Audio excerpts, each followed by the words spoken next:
Badaun depot में हुई मारपीट मामले में जसवंत सिंह का बड़ा बयान। परिवहन निगम में कर्मचारियों का शोषण, दबंग अधिकारियों की मनमानी। प्रबंध निदेशक से बदायूं डिपो मामले में करेंगे वार्ता। सेंट्रल रीजनल वर्कशॉप कर्मचारी संघ के प्रदेश महामंत्री जसवंत सिंह का बड़ा बयान। हैदरगढ़ डिपो के संविदा चालक प्रदीप पांडे की बहाली की होगी वार्ता। चालक की बहाली न होने पर हो सकता है विशाल आंदोलन। सेंट्रल रीजनल वर्कशॉप कर्मचारी संघ के प्रदेश महामंत्री जसवंत सिंह ने प्रबंध निदेशक पर निशाना साधते हुए कहा कि परिवहन निगम में आखिर कब तक अंधेर नगरी चौपट राजा का राज चलेगा। आपको बताते हुए चलें कि परिवहन निगम के बदायूं डिपो में 11 जनवरी को जूनियर फोरमैन पर वहां के वरिष्ठ लिपिक असद कदीर के बीच चालकों पर अवकाश को लेकर मारपीट का मामला सामने आया था। वर्कशॉप में हुए विवाद के बाद जूनियर फोरमैन छुट्टी पर चले गए। फोरमैन की छुट्टी पर जाने से पहले फोरमैन ने सेवा प्रबंधक को प्रार्थना पत्र देकर न्याय की गुहार लगाई थी।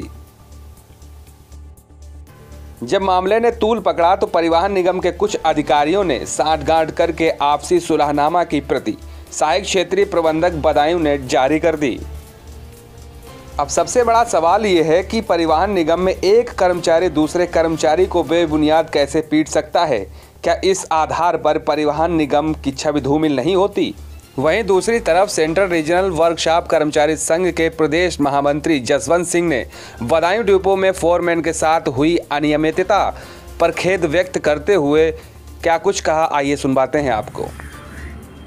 नमस्कार मित्रों, मैं जसवंत सिंह, प्रदेश महामंत्री, सेंट्रल रीजनल वर्कशॉप कर्मचारी संघ।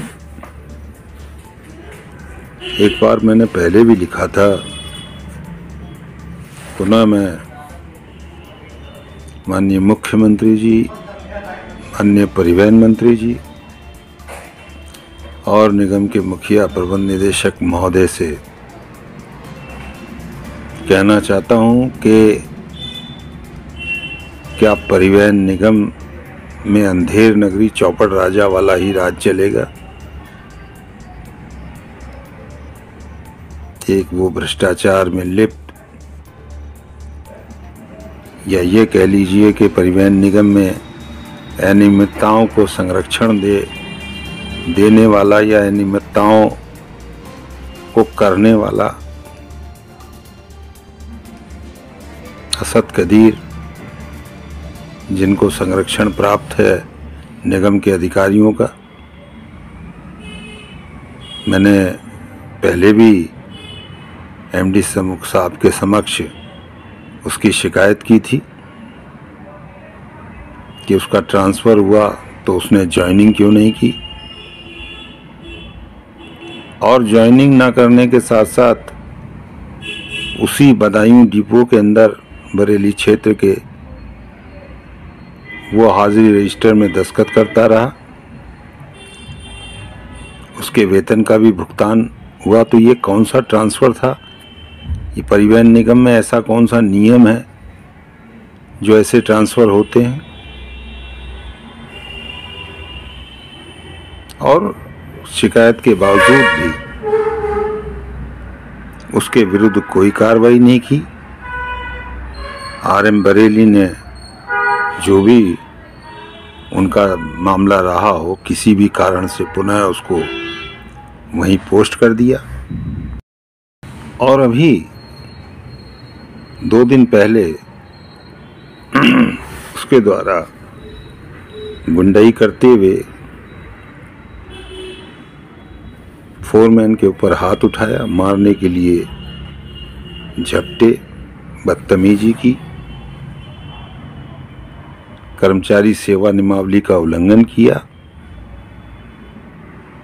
एक उपाधिकारी को सार्वजनिक रूप से जलील किया, जिसका वीडियो मैंने एमडी साहब आपको डाला भी।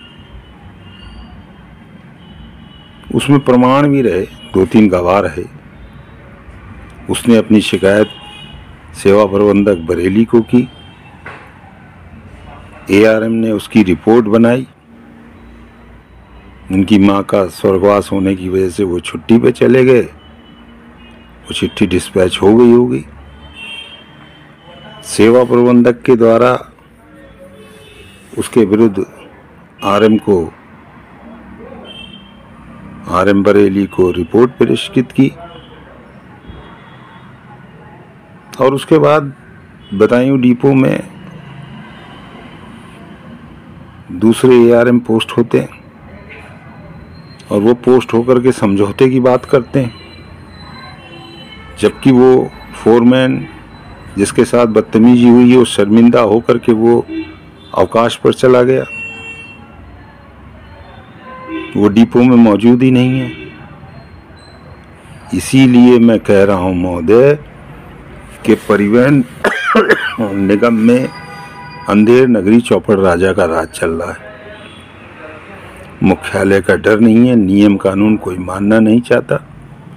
सब अपने स्वार्थ में, अपने हितों में, अपने अहंकार में इस परिवहन निगम में संचालन कर रहे हैं, जिसके कारण कर्मचारी तो उत्पीड़ित हो ही रहा है और साथ ही साथ परिवहन निगम की छवि भी खराब हो रही है और परिवहन निगम में अनुशासन नाम की चीज नहीं रह गई है। 31/12/2023 को मैंने एक पोस्ट किया था प्रबंध निदेशक महोदय को कि जो 1 जनवरी से हड़ताल का कार्यक्रम था उसके लिए क्या हमारे तरफ से कुछ जागरूकता अभियान चलाया गया चालकों को समझाने का। अगर बंद हो जाता है तो क्या होगा, और वो बंद हो गया। पूरे प्रदेश के तमाम जो भी कमर्शियल या नॉन कमर्शियल चालक थे हड़ताल पर चले गए और हड़ताल पे जाने में जब रोडवेज की बसें निकालने की कोशिश जिन्होंने भी की उनके साथ बदतमीजी हुई। दादागिरी इतनी कि सहायक क्षेत्रीय प्रबंधक चारबाग प्रबंधन और चारबाग डिपो ने एक चालक प्रदीप पांडे के ऊपर मिथ्या आरोप लगा करके मुख्यालय के नियमों के विरुद्ध एआरएम उपनगरी के द्वारा उस चालक की संविदा समाप्त कर दी गई। इस तरीके की कार्रवाइयां जब मनमानी परिवहन निगम में हो रही है और फिर इसमें कोई व्यापक आंदोलन होता है तो उसका कौन जिम्मेदार होगा।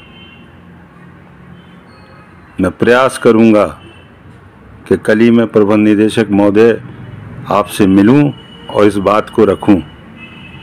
अगर इस तरीके की कार्रवाइयां हो रही है तो प्रदेश में आज भी माननीय योगी जी का शासन चल रहा है। इस तरीके की तानाशाही और छोटे कर्मचारियों को परेशान करने की बात की जाएगी तो ज़रूरत पड़ने पर माननीय योगी जी तक इस बात को पहुंचाने का प्रयास किया जाएगा। मैं पुनः अनुरोध करता हूं प्रबंध निदेशक महोदय से कि असद कदीर को तत्काल निलंबित किया जाए और प्रदीप पांडे की संविदा को तत्काल बहाल कराया जाए।